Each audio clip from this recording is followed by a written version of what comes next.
નમસ્કાર દર્શક મિત્રો, હું છું રૂપલ લુણીચિયા. સંપૂર્ણ ન્યૂઝમાં આપનું સ્વાગત છે. બ્રહ્મ સમાજની અનોખી પહેલ 900 બહેન દીકરીઓને ફિલ્મ દ્વારા જાગૃતિનો સંદેશ અપાયો. સમાજની સંસ્કૃતિ, સંસ્કાર અને પરંપરા જળવાઈ રહે તે હેતુથી બ્રહ્મ સમાજ દ્વારા એક અનોખી જાગૃતિ પહેલ કરવામાં આવી છે. સમાજના માર્ગદર્શન હેઠળ આશરે 900 જેટલી બહેન દીકરીઓને ખાસ પ્રદર્શન દ્વારા બેહદ ફિલ્મ બતાવવામાં આવી, જેથી તેઓ પ્રેમના નામે થતા ભ્રમ, પ્રલોભન અને છેતરપિંડી અંગે સજાગ બની શકે. આ કાર્યક્રમનો મુખ્ય હેતુ સમાજની યુવતીઓને જાગૃત, સશક્ત અને સંસ્કારી બનાવવાનો હતો. આજના સમયમાં સોશિયલ મીડિયા અને અન્ય માધ્યમો દ્વારા ઘણીવાર યુવતીઓને ભ્રમિત કરવાની ઘટનાઓ સામે આવી રહી છે. આવી પરિસ્થિતિમાં યુવતીઓ સાચી હકીકત સમજી શકે અને કોઈપણ પ્રકારની છેતરપિંડીથી બચી શકે તે માટે આ જાગૃતિ કાર્યક્રમનું આયોજન કરવામાં આવ્યું હતું.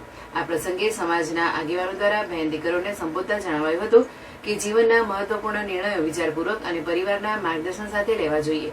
પ્રેમના નામે થતા કોઈપણ પ્રકારના ભ્રમ કે દબાણથી દૂર રહી પોતાની ઓળખ, સંસ્કૃતિ અને પરિવારના મૂલ્યોને જાળવવા માટે જાગૃત રહેવું ખૂબ જ જરૂરી છે.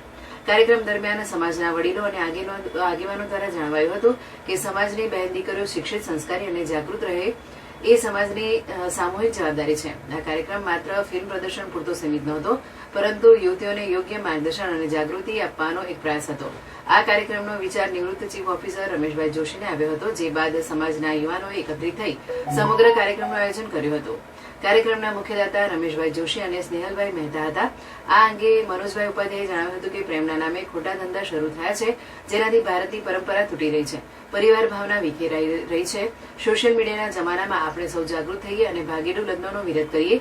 આ કાર્યક્રમમાં મંત્રી પ્રવીણભાઈ માળી, ધારાસભ્ય અનિકેતભાઈ ઠાકર, પૂજ્ય વિજય સોમજી મહારાજ, કુણાલભાઈ ભટ્ટ, વિશ્વ હિન્દુ પરિષદના પ્રમુખ દિલસુખભાઈ અગ્રવાલ, રમેશભાઈ પંડ્યા, આરએસએસમાંથી કૈલાસજી જોશી, ડાયાભાઈ ગામી, મહિલા અગ્રણી રાજુલબેન દેસાઈ સહિત મહાનુભાવો ઉપસ્થિત રહી કાર્યક્રમને સફળ બનાવ્યો હતો.